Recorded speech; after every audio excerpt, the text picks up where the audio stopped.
Obeisances. So let us begin.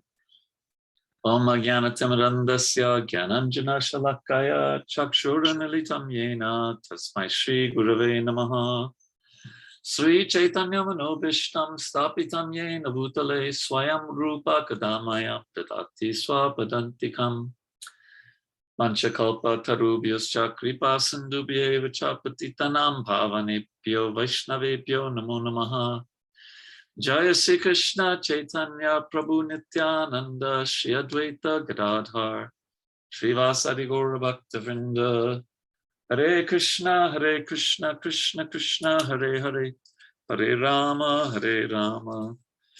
Rama Rama Hare Hare. Good morning to everyone. And we are reading a very interesting chapter. I'm sure you noticed that. Chapter 8 of the Nectar of Devotion. So we heard the first 18 of the 64 items, and this whole chapter just discusses one item, and that is Seva Nama Paradhanam Varjanam, carefully avoiding the various offenses and chanting the holy name of the Lord, or in worshiping the deity in the temple. So we're going to hear 32 offenses that are listed in the supplementary Vedic literature, and then others from the Padma Purana, and then the 10 offenses against the holy name. They're described also in the Padma Purana. And one thing I'd like to mention now is, Srila Bhaktivinoda Thakur describes this, and specifically about the offenses against the holy name. But every one of these do nots can be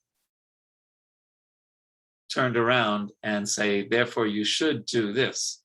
Don't do this, do that, right? Like that. So we'll be talking about that. So, so there's a positive way to word pretty much every one of these statements. Okay, we'll give some examples of that just so that's kind of clear. Okay, so let us. Hare Krishna Prabhu, we have a couple of points from the previous chapter yet to be covered. Acha, okay. Oh, right. I forgot about that. Yeah. Okay. I think last point we discussed was giving up the company of non-devotees. All right. Thank you for that. Thank you for that reminder. Let me just go to my book.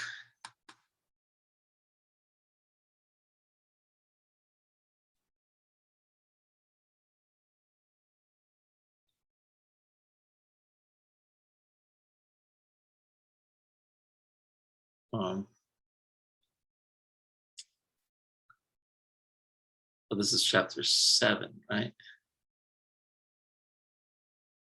The demigods not. So what was the last one we did? Oh, giving up the company. We did that, giving up the company?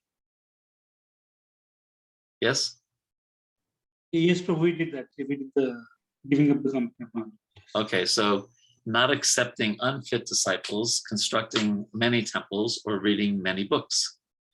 That is the next one.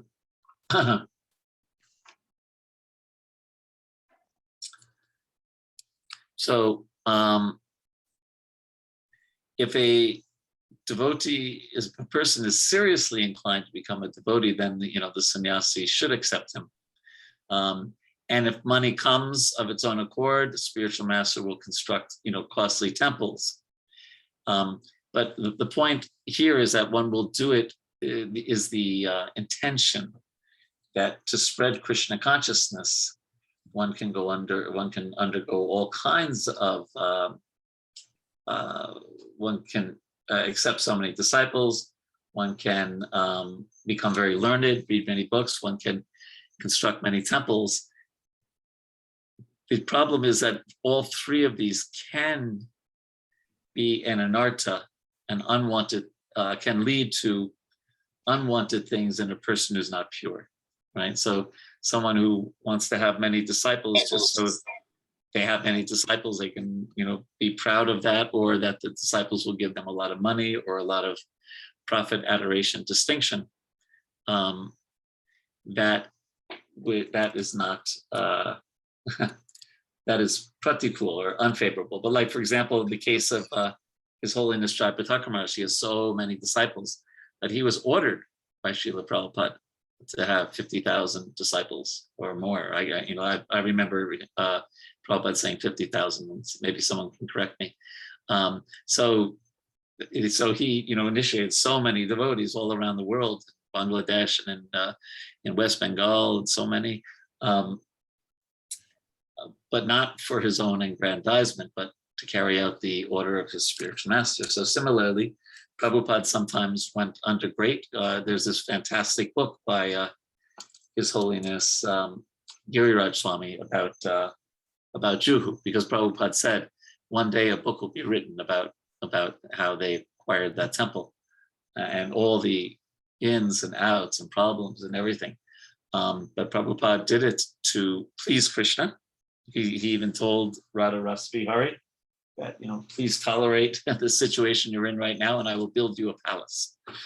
And he did it to spread Krishna consciousness, not for any personal reasons whatsoever. Prabhupada writes a sannyasi should first of all examine whether a prospective student is sincerely seeking Krishna consciousness. If he is not, he should not be accepted. However, Lord Chaitanya's causeless mercy is such that he advised all bona fide spiritual masters to speak about Krishna consciousness everywhere. Therefore, in the line of Lord Chaitanya, even the sannyasi can speak about Krishna consciousness everywhere. And if someone is seriously inclined to become a disciple, the sannyasi always accepts him. And, the practical application of that in ISKCON is getting a recommendation from the temple president, or someone's a similar position, because spiritual masters don't just stay in one place like they may have done in previous times. And so they wouldn't know the qualification of every disciple, so they depend. And Prabhupada did this also. He depended on his temple presidents to recommend prospective disciples. So any questions, comments, thoughts on that?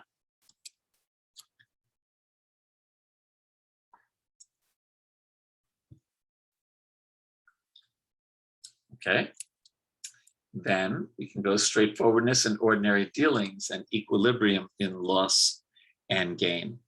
So those are two, right? So straightforwardness in ordinary dealings, as much as possible. The thing about lying is you sometimes forget who you told which lie to, and then you can get yourself in trouble. So if you're always straightforward and honest, then you don't have to worry about such things. Now,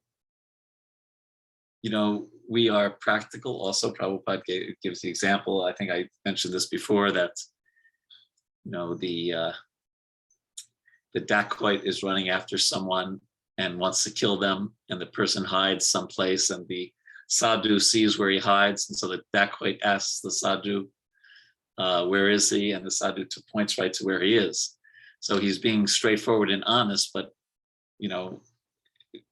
probably would have been much better if he lied. So I don't know where he is, right? Because now the person's going to be killed.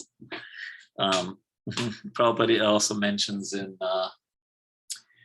the purport to the Bhagavad Gita, I think around verse 42 of the 18th chapter, 41, 42 of the 18th chapter, that a Vaishya will sometimes say, "For you, I make no profit." and Prabhupada said that, that's a lie, because he, and sometimes Vaishyas have to do that as part of their dharma. So this is a general statement, straightforward in ordinary dealings, and it's especially for a Vaishnava preacher, it's a general principle that we want to be straightforward. There may be some exceptions, but that's a general principle. And equilibrium and loss and gain, that is so much a part of the teachings in the Bhagavad Gita. Sukha dukkha samekritva labdha labdho jayam jaya. That sukha dukkha, happiness is just, one should be equipoised. This is very much a symptom also of the mode of goodness. This is also mentioned in a number of places a little earlier in the 18th chapter of the Gita. That someone in the mode of goodness, they do their duty without worrying about happiness, distress, loss, or gain. They just, I have my duty to perform and I do that. So that's the mode of goodness, and the mode of transcendence is I have my duty to perform and I do it for Krishna's pleasure. Okay, so comments, questions on straightforwardness, or the other one, where is it? Equilibrium and loss or gain. Hare Krishna, Prabhu. This, in what context this equilibrium in loss and gain is being spoken about? I don't understand. Is it any financial kind of thing, or I don't understand. Be. There's so many losses and I mean, the term loss and gain is sometimes used in finances, right? But you could lose a loved one. You could gain a new position in the company. You can get a Bhakti Shastri degree. So you can lose an argument. There's all kinds of losses and gains. So it's not specifically about like the stock market, as we would sometimes use those words. This is a problem with the finance people, Prabhu. Finance people always think of loss and gain only. Yeah. Okay. But wouldn't it be better if we try our absolute best? We try our absolute best and then leave it up to Krishna, even in finances, because it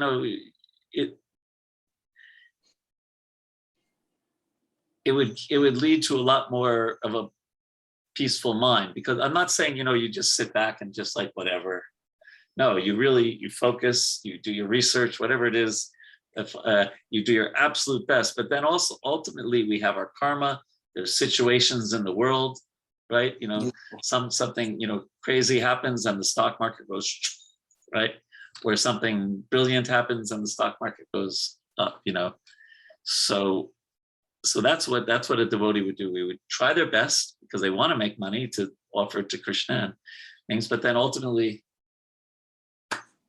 Krishna, hey. Right. That's a lot better than Krishna hey is a lot better than oh my God, the market's down, and we go out and we eat all kinds of things that aren't good for us, and we don't sleep for days, and we sit and watch YouTube videos all day long, and you know what I mean? That better to say, Krishna hey, get a good night's sleep and try better the next day, right? Yes, sir. Mm-hmm. Thank you. Yeah, thank you. Other comments, questions?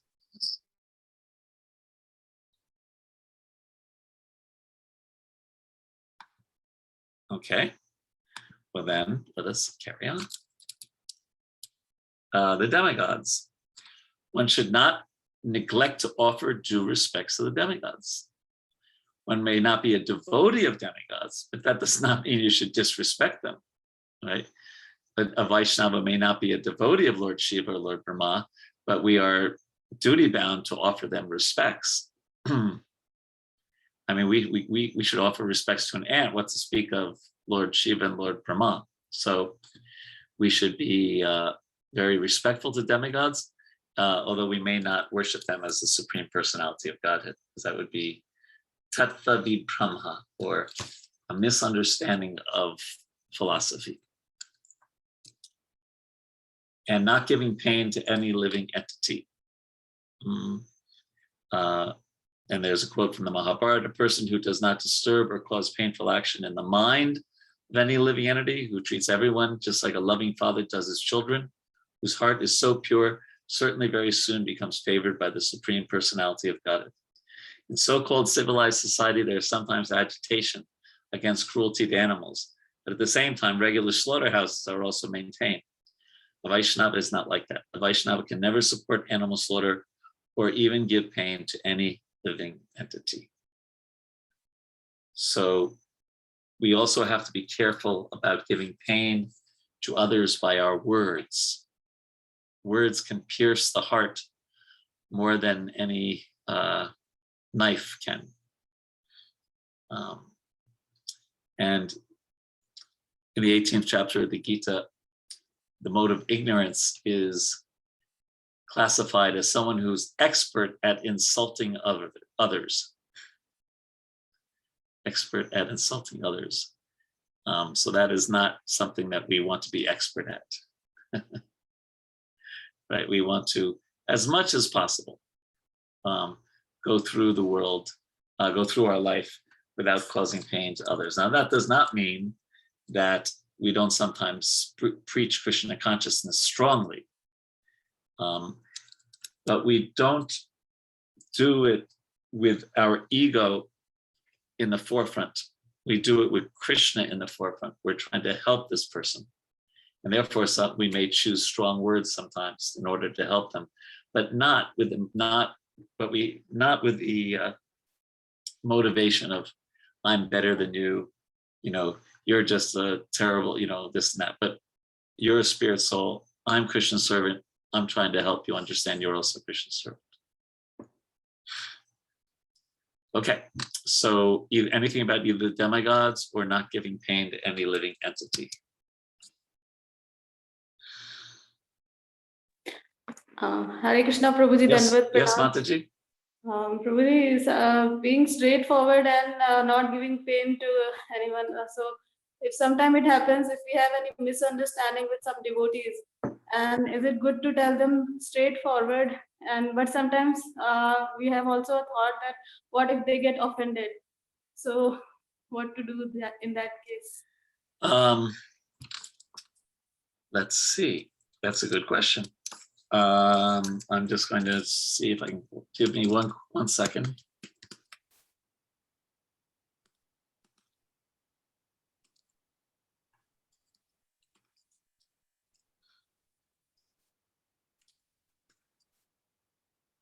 Okay. Here we go. I'll show my screen. This is from the 17th chapter of the Gita.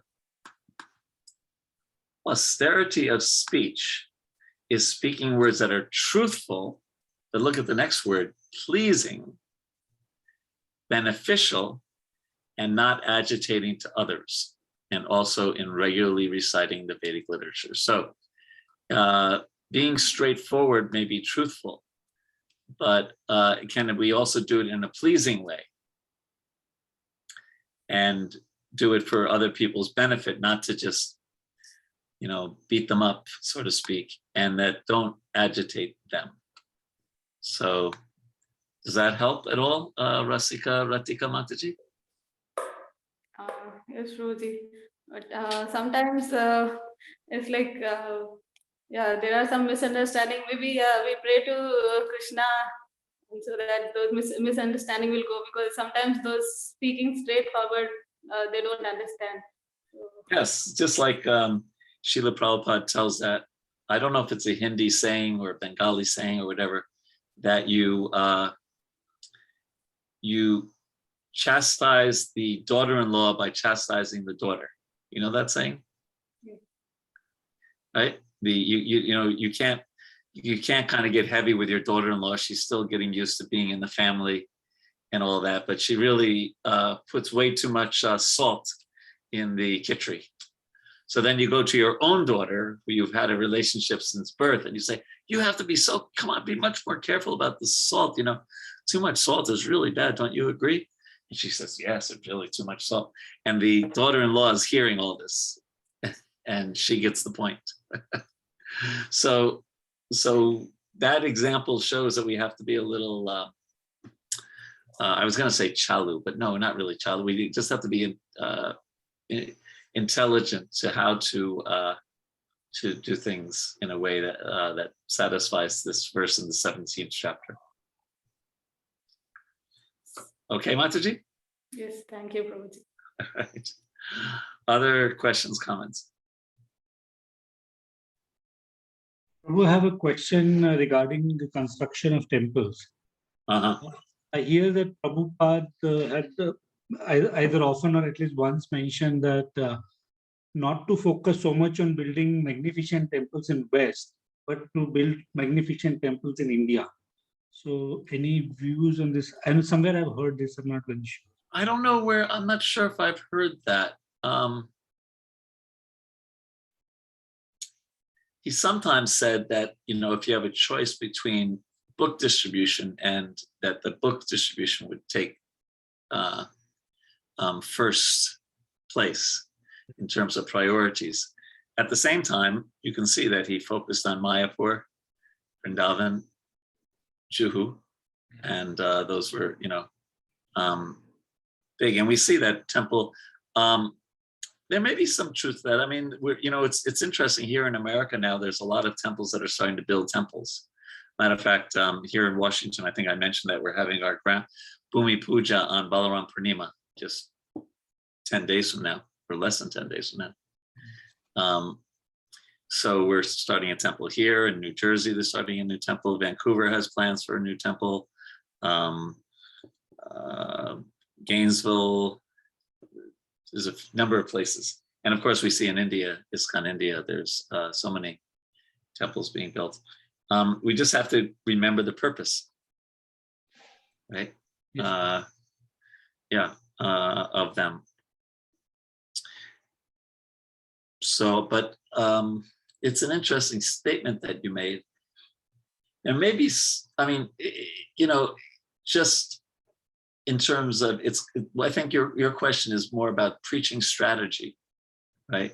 Yes. And as this is a total generalization, but a generalization I've seen is that in India, people are okay and even judge things a lot by, the organization and the strength of the organization and the size of the organization.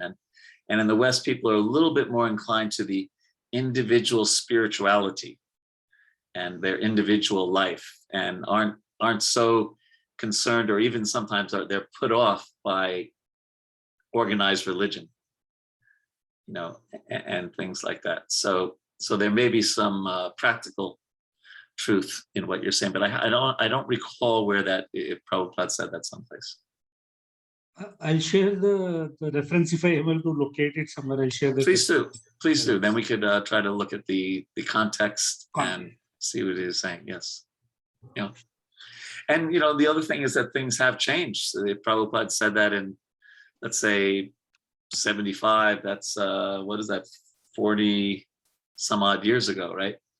And we all know how much India has changed in 40 years, right? Incredibly. I was on a call the other day. Maybe some of you know Acharya Ratna Prabhu from Kolkata, senior devotee there. And someone was saying that they read an article that psychology and going to a psychiatrist is not very accepted in India. It's not a very accepted thing. And Acharya Ratna Prabhu said, yes, for the older generation, but for the younger generation, it's becoming much more acceptable. So that would be, if that's true, that would be an example of, times change, right? So, just, okay. Any other questions or comments about this last chapter? Okay, then let us, and you see how you all are extremely aware of the fact that big temples are very attractive, and they can also cause big conflict.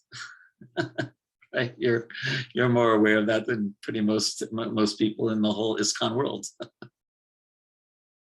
Right? If there was no big temple at Hare Krishna Hill and it was just a little shack someplace, the conflict would look very different, isn't it? Very Yeah. So, okay, let me go back to, okay, so now we're starting our next chapter. Thank you, Rasindu Prabhu, for reminding me of that we hadn't finished. Okay, so we are, like I said, it's very interesting that Srila Prabhupada chose to take this one thing, Seva Nam Aparad, and now expanded into a whole chapter, just one of the 64 items, right? So he begins by going over the 32 offenses from supplementary Vedic literature, not entering the temple in a car or palanquin or with shoes on the feet. We can understand that's simply, you're when you're getting carried on a palanquin, you're the big man or the big woman, and Krishna's the big man. You don't want to. So a lot of them are on that level, right? One should not fail to observe festivals for the pleasure of the Lord. So here again, the positive thing was one should observe the festivals of the Lord, such as Janmashtami and Rath Yatra.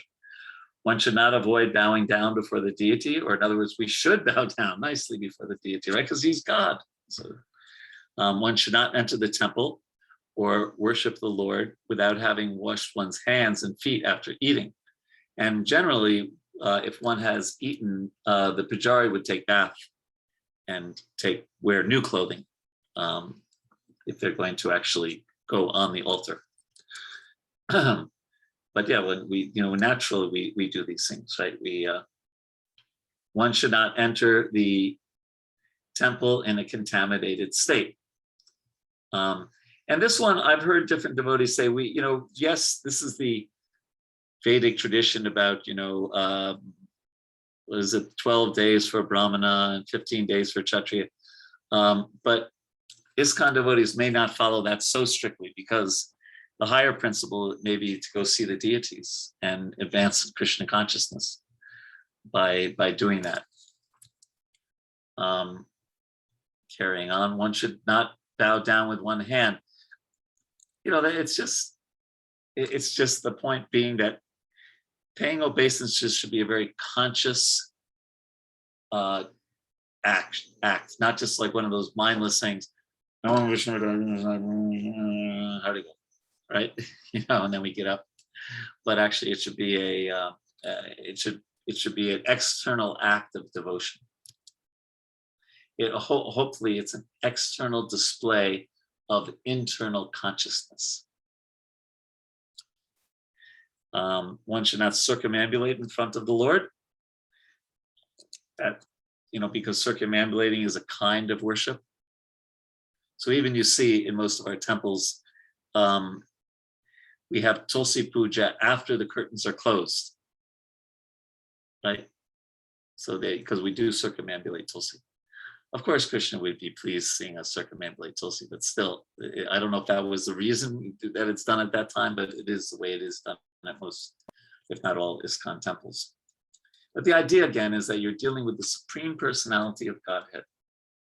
And therefore, you don't want to show respect to someone else in front of the Supreme Lord, except, of course, a great devotee. And I'll stop at around 10 and see if you have any questions about the first 10. One should not spread his legs before the deity. You've seen or you've heard the famous japa tape where Prabhu says, sit properly. I don't know if you can see it here, but it would be if like somebody, I can't right now in the seat, but their legs aren't crossed and they have their knees holding up like by their hands like that. I think that's what that devotee was doing.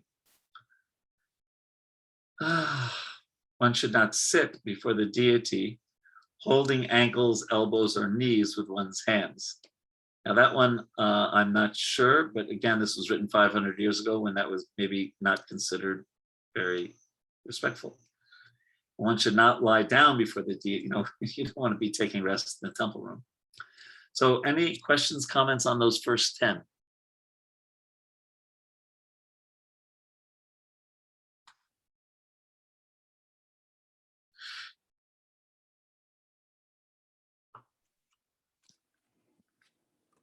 Hare Krishna, Prabhu, this point number 6 only, I have a small doubt, Prabhu. Number 6. One should not bow down on one hand. Oh, no, I'm sorry. Not that one, Prabhu. Not that one. Not that one. Which one? In the contaminated state. I'm sorry. Point number 5. Yeah. One should not enter in a contaminated state. This question, Yeah. Prabhu, see, this 4 varnashrama was created by God Himself, and as per that, we have to follow these. On the time of death, we have to follow these 12 days, 15 days, whatever. If it is so, even if you are Krishna devotee, since the varnashrama itself was created by the God Himself, are we not supposed to follow that and not enter the temple during that period? Well, there's different kinds of varnashrama. There's even something called asuric varnashrama, or a varnashrama that really isn't very connected with Krishna. And then there's what we are trying to practice, which is called Daivi varnashrama, which means varnashrama that's totally connected to the goal of developing our love for Krishna. So yes, we may do this for maintaining the social standards within a society, but remember that these 64 items are based on the one item, which is to always remember Krishna and never forget him. So I could imagine there may be times when it may be more favorable for one's bhakti to take bath and with clean clothes and all of that, and still go see Krishna. But that might be in places where well, let me ask you this, Ram Krishna ji, in your family or in your culture, would you normally follow this? Yes. Then it should be done, because even Chaitanya Mahaprabhu, he performed the Shraddha ceremony for his father. He didn't have to. He's the Supreme Lord, and his father went back to. I mean, his father was always in Godhead. He didn't go back to Godhead. He always was in Godhead, and yet to follow the social norms of the time, he performed the Shraddha ceremony, right? So then we should definitely do that. Yeah. But let's say there was some huge preaching opportunity, and you were all 35 of the Supreme Court judges came to the Bangalore temple, and they said, Ramakrishna, you're the one who has to preach to them because you can speak their language or whatever, and it's so important. And unfortunately, someone in your family had died 3 days ago. That we might make exceptions to spread Krishna consciousness. That's kind of my point. Okay. Yeah, but as a general rule, we should. Yeah, I agree. Is that all right? Okay, Yeah. But if someone does pass away in our family, and that will happen because everyone has to die, then we should still follow the main principle of always remembering Krishna and never forgetting him. We may not go to the temple, but there's no injunction about not chanting on our beads or not reading the Bhagavatam, or these days not getting on the internet and seeing the deities darshan, on mayapur.tv or something like that. So yeah, I don't think that would be breaking the rules if you were watching the darshan on TV or on your computer. I think that would be okay. Okay. Other questions, comments? Please, sometimes I have absolutely no problem. I'm so happy that there's 5-6 devotees that ask so many great questions, but please don't feel shy. All of you, there's 47 of you on the call. Feel free. I'm not trying to, by the way, I'm not discouraging those that do ask questions. It's great, please continue. But all you others, don't be shy. If you have something that you're not clear about or have a comment you want to make, please don't, we want to hear from you. So let us carry on. Sorry to interrupt you, Prabhudev. That Hare sounds Krishna, like, Prabhuji. yes. Hare Krishna, Prabhuji. It's about contamination also. When there is a newborn in the family also, we are restricted for 10 to 12 days. The same. Yeah. Yeah, I remember when we lived in Vrindavan and my son was born, we followed that. Yeah. Thank you. So, but that was when my son was born in 91. So we didn't have the internet and all that stuff back then. But now it would be easy. Just turn on your computer and have darshan.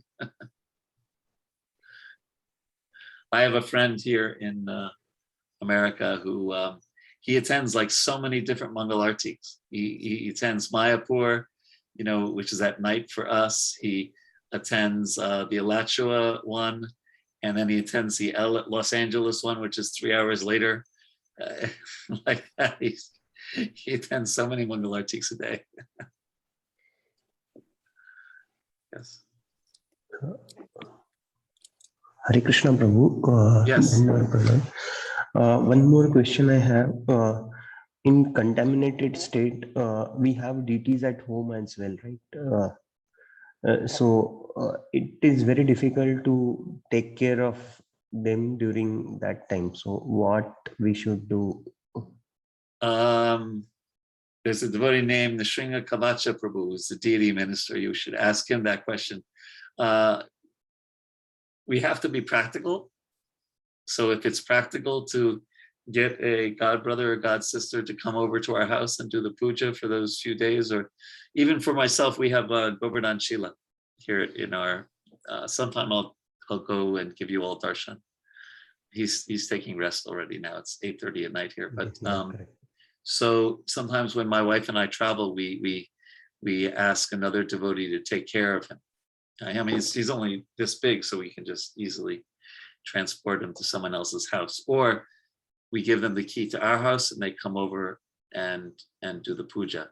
So it shouldn't be, I mean, you know, it depends on where we live and all that. We live very close to the temple here. So it shouldn't be too hard. Another alternative sometimes, and that's why I would say ask Nishringa Kavacha Prabhu, but you can do Manasa Puja. Okay. Right? Puja in your mind.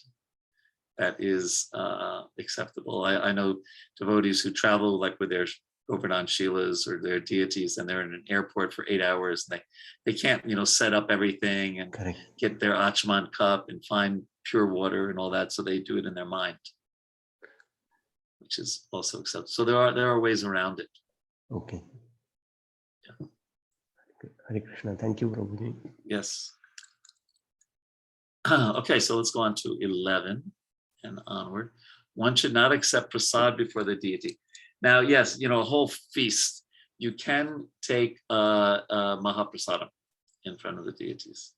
You can do that. Again, usually not as a feast. You know, someone gives you some sweet, and you pop it in your mouth, and you go outside and wash your hand. But that's okay. It's mahaprasadam, but not like, you know, you sit down for a whole thing.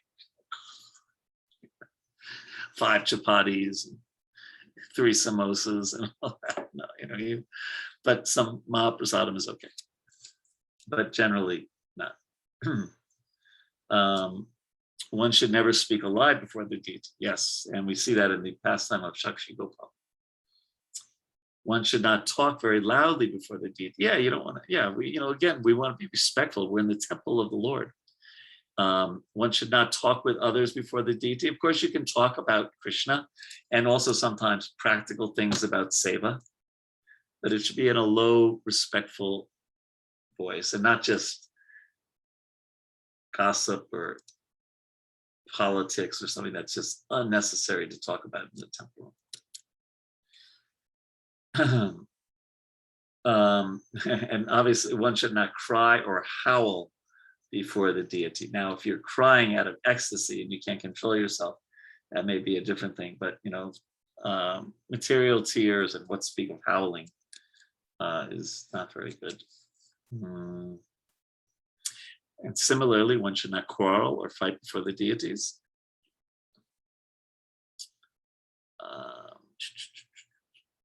One should not chastise anyone before the deity.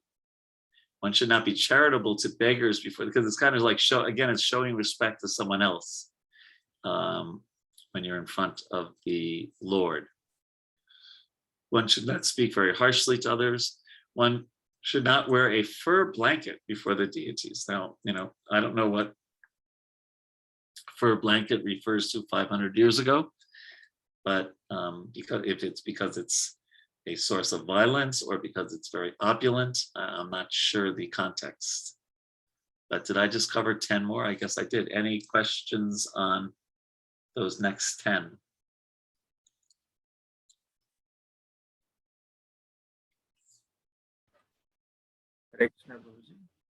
Yes. The point saying that one should not be one should not be charitable to the beggars before the deity. So sometimes these beggars also keep troubling us in front of the deities. So how do you handle this problem? Bagme. Later. Or I think I already told you before in different classes that you can give them some prasadam. I think that would be okay. But yeah, it's a problem. We have temples that are open to the public, and sometimes that takes place. Of course, there's even worse than that are people who are not beggars but pickpocketers. And we used to have that problem a lot in Vrindavan. I don't know if it's the same in Bangalore, but we had a lot of pickpocketers in Vrindavan. They're very expert.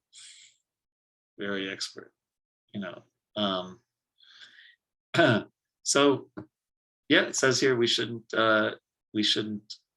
give to, usually in Vrindavan, at least, there's paka. I don't even like to use the word beggars, but people who are doing madhukari, and they line up outside. They're very respectful. Or you see at Radhakund, and they go ek rupya, or not these days. Maybe it's 10 rupya. The inflation. But and of course, I like to. I try to bring up a lot of smaller coins or paisa, and then give them a donation. But they shouldn't. Management should not allow beggars in the temple room, as a general rule. Is that all right, Prabhu? I like your background, by the way. Very cool. Hare Krishna. Hare Krishna. Anything else on these 10?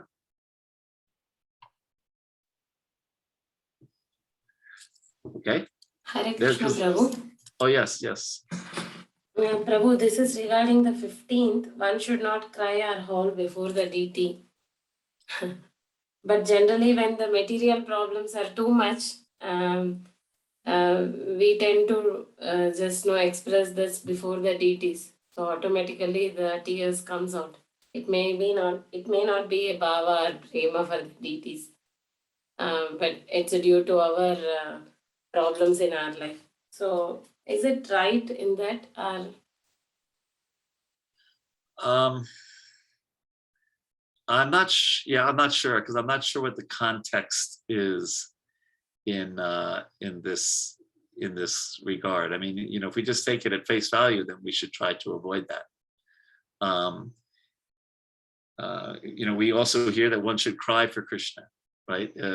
Prabhupada says this one technique is like the technique for going back home, back to Godhead. Of course, that's crying for Krishna, not for the terrible material situation that we're in, right? So it might be better to deal with the emotions of a terrible situation in some place other than the temple room. But of course, it sounds like you're saying we're taking shelter of Krishna when we're doing this. So I don't know the context well enough. We also have to remember these are seva aparats, and they, as bad as as much as we should avoid them, they're not anywhere nearly as severe as nam aparats, the offenses against the holy name. And even some of these, I was going to get to this later, but let me see if I can find it. I had some notes on this. 1 second. Takes me a second for my computer to bring up a file.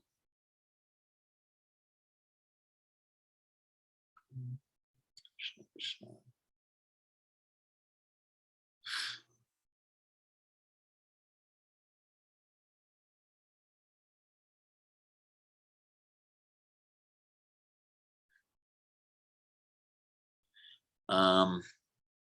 Okay, I found it. So here's a general point. So we learned in chapter 2, right? And I mentioned this already, that the essential function of Krishna consciousness is to remember Krishna. And keeping this in mind will help us put everything in perspective, and even help resolve some contradiction, apparent contradictions. Like, for example, we're going to read the next one is 21 is not to eulogize or praise anyone before the deity. But then in 30, we're going to read that it's an offense to not to fail to not offer praise in the presence of the spiritual master.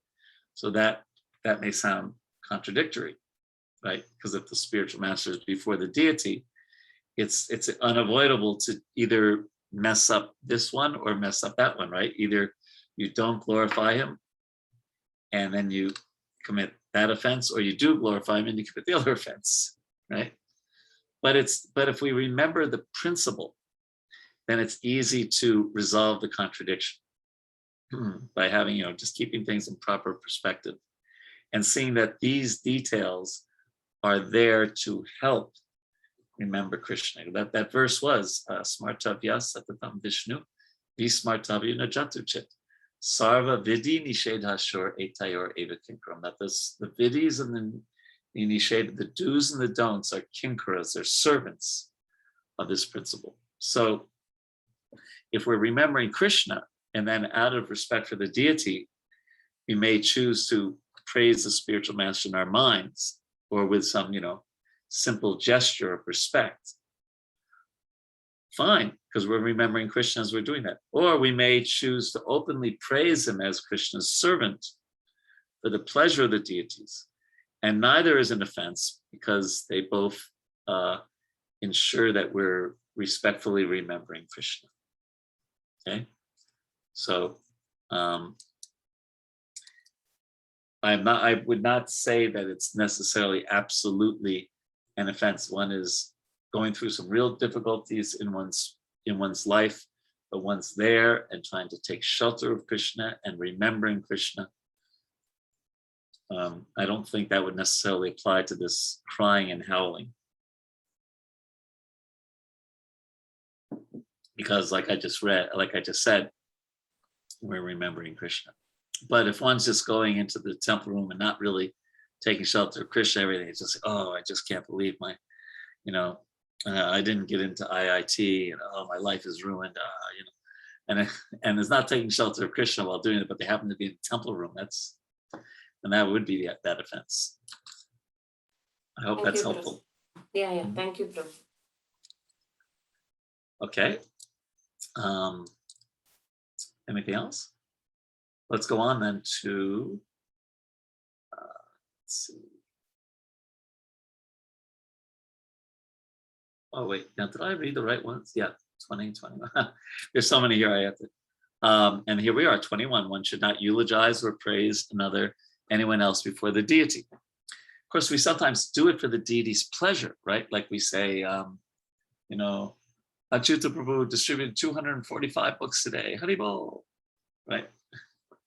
Because we say, like in Vrindavan, for the pleasure, I used to do the announcements in Vrindavan for many years back in the 90s. And it would always begin, I would be looking at Krishna and Balaram, and I'd say, for the pleasure of Shishi Gaurnitai, Shishi Krishna Balaram, Shishi Radhashama Sundar, and Srila Prabhupada. The following are the Sankirtan scores from yesterday. And then I would, so that was for Krishna's pleasure. One should not speak any ill names before the deity. Yes, we should not curse or use bad language in front of the deities. One should not pass air before the deity, and especially if you're the pujari, where you're right next to the deity. One should not fail to worship the deity according to one's means. And then Prabhupada goes into, how Krishna can be offered just a leaf or some water. But if you're a billionaire or a crorepati and you just give Krishna, a flower, that's not exactly according to your means. You would have the means to offer a whole nice bouquet of flowers and nice boga and beautiful decorations, maybe pay for the deity outfit. So it depends on your situation. One should not eat anything which is not offered first to Krishna. That should be our principle. Mm-hmm. And we've talked about this, I believe we did, there may be situations where you just say Hare Krishna, or you just say, Shalila Vijajal, if you're in a business meeting and you have some salad or something like that, but we should never eat anything that's just like you buy it at the sweet shop and then just throw it in your mouth.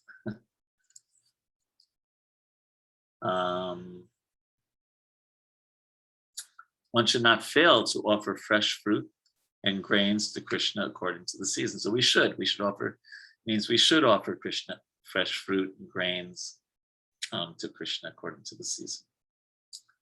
After food has been cooked, no one should be offered any foodstuff unless it is first offered to the deity. Yes. One should not sit with his back toward the deity, just like we shouldn't sit with our back towards anyone when we're trying to be, that's not a nice thing to do to anyone. Let's speak of the Lord. One should not offer respect silently to the spiritual master. Or in other words, one should recite aloud the prayers of the spiritual master while offering obeisances. So we should say it audibly, Nama Om Vishnu Pataya, etc. One should not fail to offer praise in the presence of the spiritual master. We talked about that. One should not praise himself before the spiritual master. Well, that's just like normal humility. One should not deride the demigods ever, and let's speak of before the deity. So anything on that last 12? Prabhu, the point number 21, my doubt is, sometimes some speakers of repute or very senior sannyasis come to the temple, and we have to introduce him. At the time, we have to talk appreciative something, how to talk about such. Is it then wrong, Prabhu? No, as long as it's in relationship to Krishna, so that Krishna is pleased by your praising his devotee. Right? Okay. Yeah.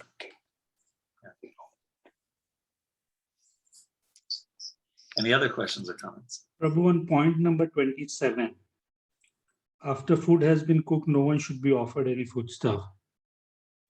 Practical question, is it okay if you offer and not wait for Prasad to come and still eat something? Because if you're in a hurry, or there is a time limit you have to chase. I'm sorry, could you say that sentence again? If you do what? You made the offering, the bhoga has been offered to the Lord. Prasad has still not come out of the altar, but it can still be given to somebody else in the meantime, whatever is left in the main cooking pot. I mean, as far as possible, Yeah. what we say, the transfer plates, the plates should be transferred. Yes. The deity's plates should be washed and dried. And it can be done quite quickly. Yeah, but I in an emergency situation, it may be all right for preaching, and not for our tongue. Yes. Not because we're hungry, but if a really nice person is leaving the temple, and Prabhupada would always insisted that everyone take some prasadam.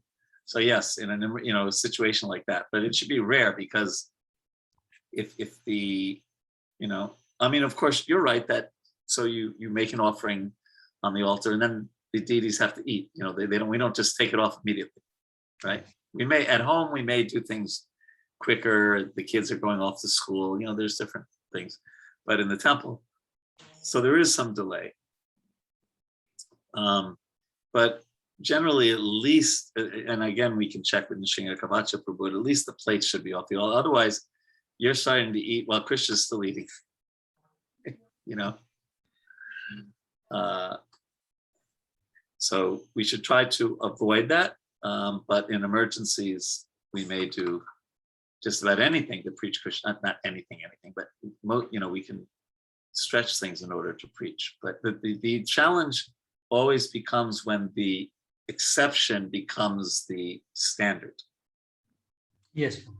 That's the thing we have to be careful about. Yes. It really should be an exception rather than an inconvenience. Sure. Like that. Yeah. And at home, you have there's practical considerations, right? The children are just about to go off to school. You want to make sure that they have some prasadam breakfast. So you make a quick offering. Like we have in our house, we have Giri Raj, and he gets his offering every day and several times a day, twice a day, usually. But then if, we just have to offer something quickly, we have a little, we have the picture of the deities in Vrindavan, and picture of Guru and Gauranga, and make an offering to the pictures, for kind of practical offerings, so that, to get on with our busy life. Sure. But I'm not saying that's the highest standard. It isn't. It would be great if everything's offered to Giri Raj, but sometimes just as a practicality. Okay. Hare Krishna, Prabhuji. I have one question. Yes. Yeah, Prabhuji, like at home, kids are there, and many times, like as you said, they are in hurry. And out of the main meals, like we offer, like breakfast, lunch, dinner, or lunch or dinner, whatever, there are a lot of items like kids will be eating, or even fruits, and the whole day it will be going on. So how much they will be offering, just they will taking off and they will be bringing out. So whole day this process keeps on going. So how much it is like the Krishna is accepting, or we should do in a proper way, that small stuff also, or like it's a short offering. So kids are also into that short offering. Just go show it to Krishna and bring it back. So what I've seen many grihastas do is when they come back from the market, the different things that would be like snacks for the children, they offer all right away, right after they get home from the market. And then that's all prasadam. And then they don't have to worry about that. They, all the things that would be for the children, maybe the fruits, the this or that. And they do it right when they get home.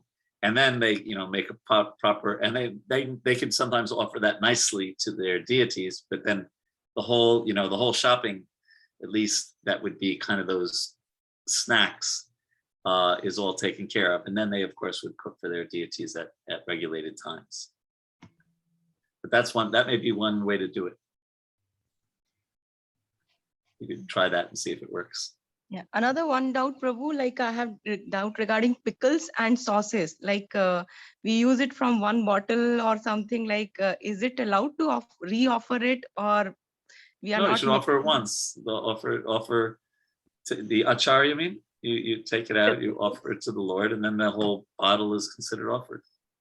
So if next time or there's another way to do it. You don't consider it offered, and you offer, you want to give the Lord achar every time you make an offering. That's fine, but then you can't start eating out of that jar because it's boga still. So you have to decide if it's offer it, like if we are not considering it as offered, we can't eat from that. Yeah, of course not. Okay. Thank so you. You either offer it with the idea that now the whole jar will be offered, okay, or you just use it as something that you're going to continually give to the Lord for His pleasure, and it's in the boga department. Okay, fine, Prabhu. Thank you so much. This is not my greatest level of expertise, by the way. This, I can barely boil water. What to speak of cooking? Hare Krishna, Prabhu. Yes. Prabhu, point number 25. One should not eat anything that is not offered first to Krishna. Right. Many times when you're in the office environment or outside, and you're amidst a few of your colleagues and others. How do you deal with those situations? Do we not I take? think we talked about that. I thought we talked about that earlier, but one thing, of course, is, we can often bring tiffins home to work. But besides that, Prabhupada said that you can offer it in your mind. Because, like you said, you're with your colleagues. They may not be devotees. You're going to a restaurant. You're not going to, open up, take with you some pictures of your spiritual master and Lord Chaitanya, put them on the table, go down on the floor, Namo Vishnu Padaya Krishna. That's not going to be practical. So Srila Prabhupada said that we can offer that in our mind. Thank you, Prabhu. Hare Krishna. Like that. So, like I said, here in America, I usually get something very simple like salad. I mean, I know salad in India is not the same as salad in America. It's a lot more opulent here in America. And interestingly enough, I think, things that are fried are called pakka, right? And things that are boiled like rice are called kacha. And if you do have, we try to not eat grains cooked by non-devotees. There were instances where Prabhupada would take samosas off, at a train station or something, just because they were pakka, they were fried, as opposed to things like rice. Apparently, there's more karmic ingredients in something that's boiled rather than fried. I don't know how it works, but that's why I try to just eat something simple. For me, and in the West, it's easy to just have a salad. Every place has that, and just put some olive oil, bus, like that. Is that all right? But you can do it in your mind. The point Prabhupada says you can do it in your mind. Thank you, Prabhu. Hare Krishna. And he also says in the Perfection of Yoga that you can offer food by saying the Sharira Abhijajal prayer. That's one way of offering.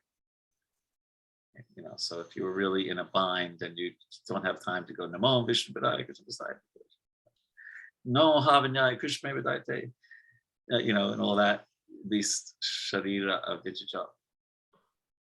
Okay. Thank you. Hare Krishna. Anything else? And let us carry on. So now there's another list from the Varaha Purana. One should not touch the deity in a dark room. It's just like you wouldn't, you wouldn't want to touch somebody else in the dark room, right? They, right. So we wouldn't do that to Krishna. Not fail to strictly follow the rules and regulations, of course.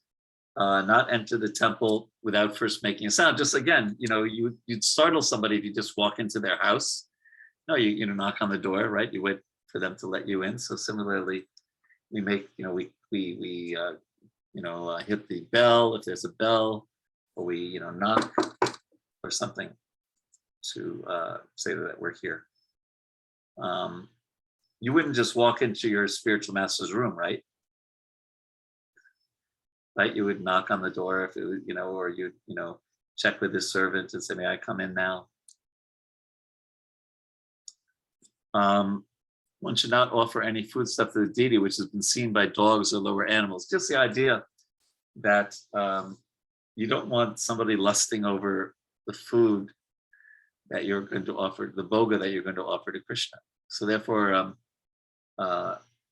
usually when you're transferring the bhoga offering from the kitchen to the altar, the bhoga is covered with the cloth, so that other people won't see it. You don't want anyone, going, oh, Krishna's getting samosas today. I can't wait till it's prasadam. You don't want, what to speak of dogs and other animals, you don't want human beings, kind of like lusting over things when it's still bhoga.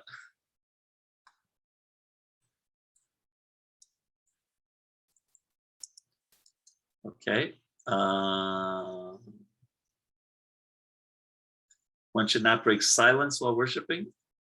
If that's what especially for pujaris when they're addressing the deities, they shouldn't be, chit-chatting about this and that. They should be very focused. One should not pass urine or evacuate while engaging in worship, of course. One should not offer incense without offering flowers. They go together. Useless flowers without any fragrance should not be offered. Sometimes, I don't know, I find most of the flowers in India are really fragrant. In America, sometimes you get these things, they're called carnations. They look very pretty. They have no smell. It's just like Kali Yuga flower.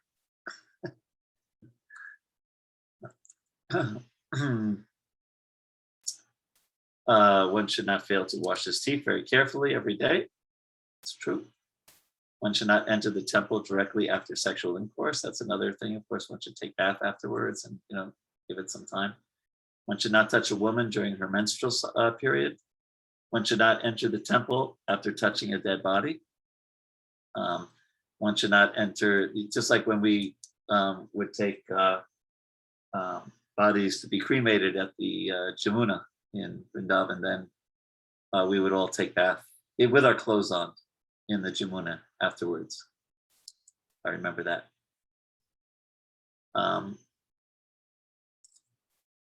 One should not enter the temple wearing garments of red or blue color or garments which are unwashed. I never understood the only thing I can think of, and again, I would ask Mr. Kavacha Prabhu if he has any, but just, we don't want to try to like out fashion Krishna. He's the one with the opulent dresses and looking the most beautiful. And, ours should be much more scaled down compared to his. I don't know any specific thing about red and blue and why that is, except that red might be the mode of passion, blue the mode of ignorance, but that's a total speculation. Or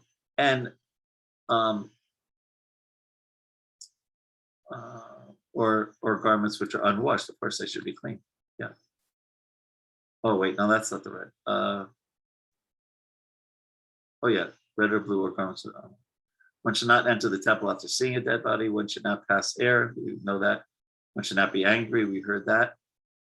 Same point about visiting a crematorium. And one should not, we heard about passing gas. One should also not belch.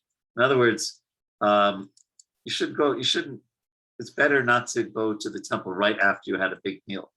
Better to go before the meal, if possible.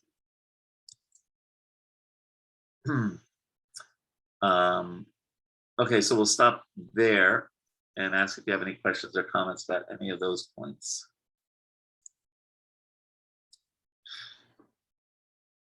Prabhu, my question is, when the word temple is referred, are we talking of the temple premises, we're talking of the temple building, or we're talking of the Garbhagriha or altar? What was the last one? The Garbhagriha or altar of the Lord. Sometimes it is the altar. Sometimes. Yeah, it is. We're talking about pujaris. Yeah, okay. For some of these. Yeah. I mean, like the Vrindavan temple, for example, right? It's outdoors, right?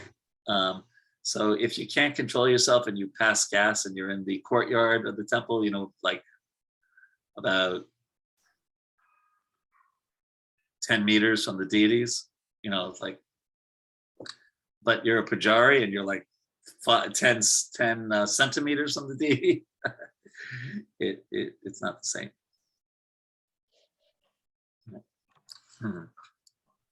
Other questions, comments on any of these? Hare Krishna, Prabhu. Point number 13 is quite difficult, because especially when there are celebrations like Janmashtami or Radhashtami, any festival for that matter, we want to see the devotees really coming up in a nicely dressed way, and invariably it includes a red and a blue and whatnot, and few other beautiful colors. So it becomes very... Do you mean mainly for the Mantajis? No, even for Prabhus, I think red and blue. Hardly Prabhus anyway have very minimum colors to... Yes, we don't have the same variety unless we get Orison kurtas. It's not, I like I said, it's I don't know the background of this one, but usually on a festival day, the nicest thing generally for men is if they have the money, to wear some nice silk clothing, which is usually neither red nor blue. You know, just like the cream colored silk is nice if you have the means. If you don't have the means, then just some nice cotton. You know, I don't know what to say about matajis and saris and things like that. That's not my department. And again, it's a question I think more for, and I wonder if it's mainly for pujaris. Okay. Kind of connected to Rasa Sindhu Prabhu's point. Okay. Thank you, Prabhu. Okay. Yeah. Anything else? So let's continue then. We ended at okay. One should not smoke marijuana or ganja. Okay. We know that because we four regulated principles. One should not take opium or similar intoxicants. One should not enter the deity room or touch the body of the deity after having smeared oil over his body. So yeah, I mean, I don't know if that means like after having just taken a massage, or just the idea that smearing oil is kind of, again, a luxuriant, I think traditionally considered very a luxuriant thing to do that, you know, is for your own bodily pleasure. But, you know, we're here as Krishna's servant. One should not show disrespect to a scripture teaching the supremacy of the Lord. That's pretty obvious. One should not introduce any opposing scripture. I'm not sure what that means. I'm not sure which opposing scripture. One should not chew bagel before the deity. You could imagine what, right? You know, I'm sure you've all been like in government. I don't know if it's the same in South India as it is. I'm more familiar with North, but you know, you see in the corner of, right, all this red, terrible. Could you imagine people doing that in the temple room? God, that would be awful. That would be just awful. One should not offer a flower which was kept in an unclean pot. Yeah, of course it should be clean. One should not worship the Lord while sitting on the bare floor. One must have a sitting place or carpet. So definitely the pujari, in other words, always sits, usually stands on kusha, some kind of kusha mat. You've seen that, right? Or even when they're offering arti to Prabhupada and Guru Puja, there's a kusha mat or something like that. So that's because it says here worship. One should not touch the deity before one has completed taking bath, of course. One should not decorate his forehead with a 3-line tilak. Yes. If you definitely want to get into a fight with another devotee, show up with tilak going that way. One should, if you don't want to be bothered during your japa period, put your tilak like that. No one will talk to you. One should not enter the temple without washing his hands and feet. Okay. Other rules that one should not offer foodstuff which is cooked by a non-Vaishnavi, especially to the deities, right? You know, it may be one thing if you're traveling like Prabhupada did with the samosas, but he didn't, you know, take those same samosas and then, you know, when he got to Vrindavan, offer them on the altar. One should not worship the deity before a non-devotee, and one should not engage himself in the worship of the Lord while seeing a non-devotee. Now, again, for preaching, we will certainly do that. We want thousands and millions of non-devotees to come to our temples and become devotees. Now, this is an interesting one. One should begin the worship of the demigod Ganapati, who drives away all impediments in the execution of devotional service. In the Brahma Samhita, it is said that Ganapati worships the lotus feet of Lord Nrsimhadev, and in that way has become auspicious for the devotees in clearing out all impediments. Therefore, all devotees should worship Ganapati. Okay, so let's talk about that, because you may have noticed that we don't worship Ganapati in ISKCON. Have you noticed that? So I did a little research. I did a little research on this. 1 second. Okay, so this was an excerpt from a class from Vraj Swami. He says, we have no instruction from Srila Prabhupada to worship the deity or to keep the deity of Ganapati. And then Bhakti Chaitanya Maharaj says, Ganapati gets whatever potency he has to remove obstacles from the devotional service from Lord Nrsingadev, because he's a devotee of Lord Nrsingadev. So therefore, if we worship Lord Nrsingadev, whatever we would be able to gain from him. So in other words, that's a way to satisfy this point about worshiping Ganapati. So then Giriraj Swami continues, I was going to mention about the worship of Lord Nrsingadev, who is the master of Ganapati. That when we worship Lord Nrsingadev, we should ask him to remove the obstacles in devotional service. In other words, in the line of Chaitanya Mahaprabhu, we don't generally accept the goal as worship of Lord Nrsingadev, but we worship Lord Nrsingadev to reach the goal of Radha and Krishna. So we have some examples, and then he says, so we have some examples of some devotees who asked Srila Prabhupada how to worship Ganapati, and we have the answers. How are we going to worship Ganapati without some further instructions from the spiritual master? We agree we should worship Ganapati, but then how do we worship him? So one disciple asked Prabhupada, how do we worship Ganapati? And Prabhupada said with the mantra, Om Ajnanatimirandasya Jnananjana Shalakaya Chakshur Militam Yena Tasmai Shri Gurave Namaha. In other words, by serving the spiritual master, one is worshiping Ganapati. Another disciple asked Prabhupada about getting a deity of Ganapati. And Prabhupada said, yes, you can, but then you have to give me 1 lakh rupees every day. And Prabhupada's point was that generally people worship Ganapati to get wealth, and Ganapati is worshipped by, wealthy materialists. So also, if you can remember, you can't remember most of you, but you can imagine how much 1 lakh rupees was in 1973. Right, nowadays it's like, 1 lakh.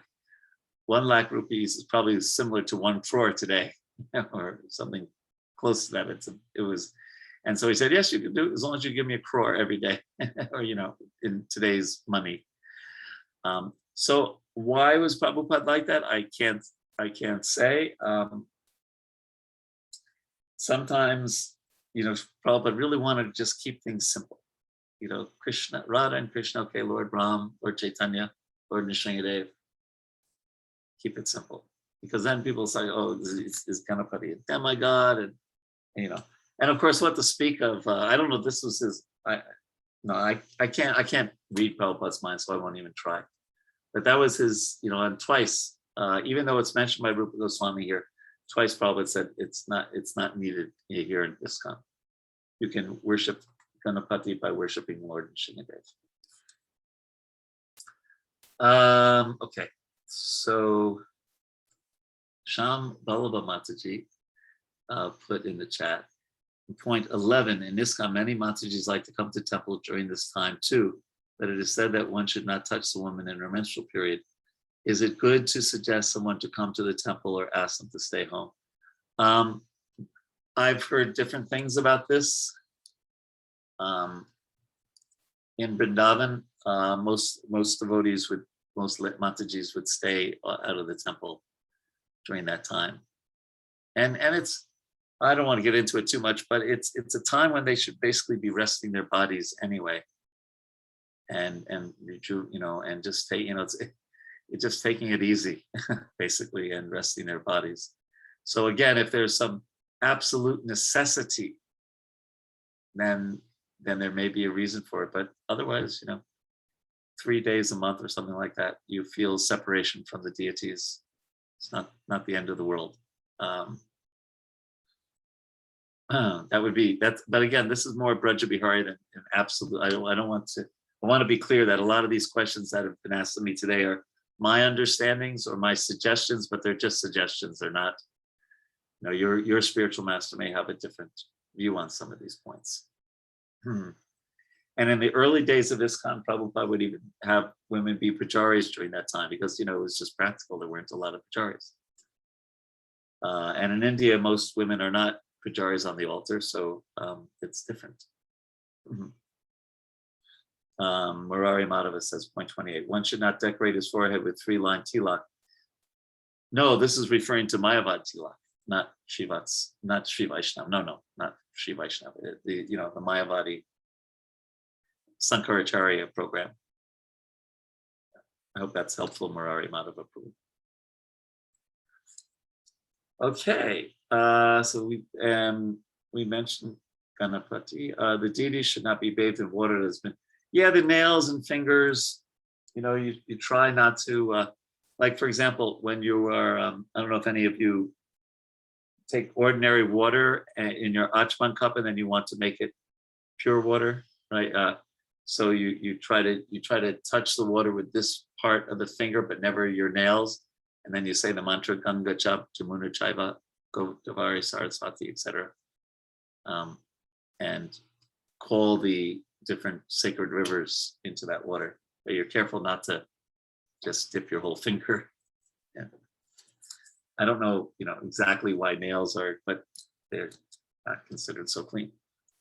But Prabhu, they also say fingers. So touched by the nails or fingers. So, well, okay, I can't say, but all I remember is that when we were taught that this bottom part of the finger is touching the water when you're doing the when you're purification. Yeah. So I can't, Prabhupada had the huge challenge of taking everything from Sanskrit and trying to put it into English. One should not cross or step over flowers off to the deities. One should not take a vow in the name of God. Again, I'd have to know the reference for that, but just like, I'm not a brut that's for Krishna's pleasure. That's fine, right? But this must be something else. Okay. So we should probably just wait for the 10 offenses against the holy name for next week because they're so important. And we don't want to try to cram them into the last 7 minutes. Other questions or comments on anything we covered, or open questions on anything you've ever wanted to ask? Because we have 8 more minutes.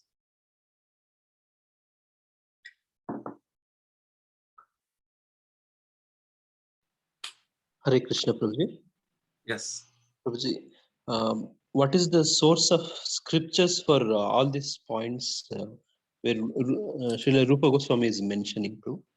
Well, Prabhupada tells us that the Vraha Purana, for the second set of 29, and the first set, he just says supplementary Vedic literature. So I don't know if that's the Hari Bhakti Vilas or something else, because I did try to look into that and I couldn't find a definitive resource for that.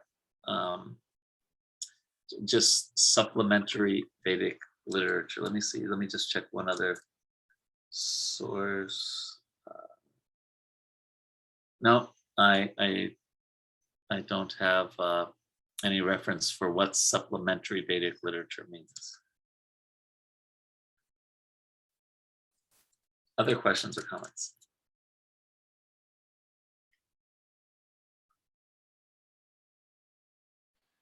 Hare Krishna, Prabhu. Yes. Prabhuji, is this rules and regulations like how seriously we should try to follow or teach to the beginners, like who are just introduced, or who actually have to follow this? No, beginners we have to be a little careful about it. Different people are different, but like if they come from a Vaishnava family, then they might understand all this right away. But what's that verse? Yena kena pakarina manasa Krishna niveshaya. That somehow or other help people fix their mind on Krishna, and then the rules and regulations can follow later. And we don't want to be, that saying, you can't see the forest from the trees, you can't see the big picture. So I remember I started this discussion today. The big picture is remembering Krishna and never forgetting him. And of all of these details, the ones we're going to cover next week, the 10 offenses against the holy name, are much more important. But at the same time, we don't want to just say that, oh, I'm going to just not follow this, who cares? That doesn't matter. They're not so important. That would be then considered an aparad. So we should try to follow them. But if there's a practical reason, a Krishna conscious reason why we might not follow this detail so carefully, that's understandable. Thank you. Because we don't want to get into, if you remember, niyamagraha, which was following, or let me put it this way: we follow the details very carefully, but we're not really remembering Krishna. We're just focusing on these details, and so that would be niyamagraha. That would be, following the rules just for the sake of following them without trying to make spiritual advancement. And we don't want to do niyamagraha, which means that we neglect them. Okay, so we try to follow them, but not like in a fanatical, oh, I'm going to hell because I passed gas one time in the temple room. Kind of thing. All right. Thank you, Prabhuji. Thank you so Okay. much. Anything else? Hare Krishna, Prabhu. Prabhu, the Yes, list of those 32 items are from Hari Bhakti Vilas. I think Pran Vallabha had a question. Yes, Prabhu. Oh, they're from the Hari Bhakti Vilas. Thank you. Yes. Pran Vallabha, Prabhu. Hare Krishna, Prabhu. Regarding point number 24, one should not chew betel before the deity. So this is about Puri Pandas are eating betel nuts before the deity, right, Prabhu? So just wanted to understand. Well, I mean, they're in a different sampradaya, right? So we don't want. So it's an interesting, right? We don't want to commit Vaishnava aparad, right? Yes. We don't want to start. So we just go, Ram Ram. They might do what they might do, but I'm not going to do it. And we know from Prabhupada that we devotees don't take betel at all, right? Yeah, that was so. We don't have to worry about that really for us, but when you see things that other Vaishnavas are doing or not doing, we want to avoid being overly critical, but we just make sure that we don't do it ourselves. Now, having said that, Prabhupada would be very critical of people who are in the dress of spiritualists and are just bogus and teaching bogus things.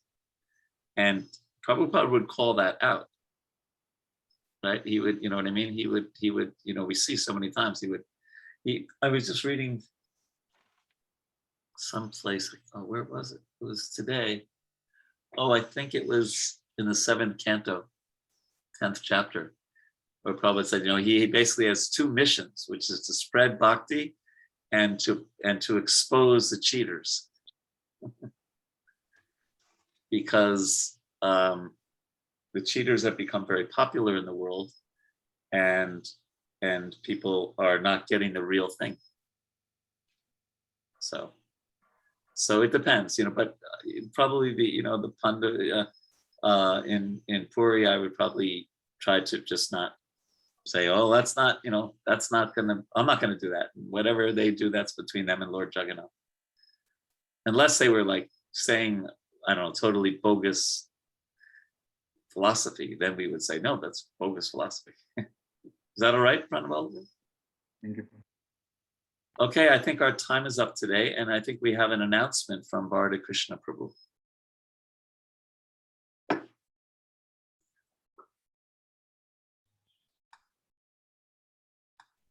Varda Ji, are you there? Yes, Hare Krishna. I've been here in class. Yes, Prabhu. Hare- So please, Boliye. So at the outset, I would like to thank Vraj Vihari Prabhu for this extraordinary seva from halfway across the world. He's every Saturday morning for us. He's taking us through this Bhakti Shastri education process. I don't have any doubt in saying that this is very pleasing to the Guru Parampara, especially to Srila Prabhupada. our beloved Guru Maharaj, Yapataka Swami, and all other Gurus.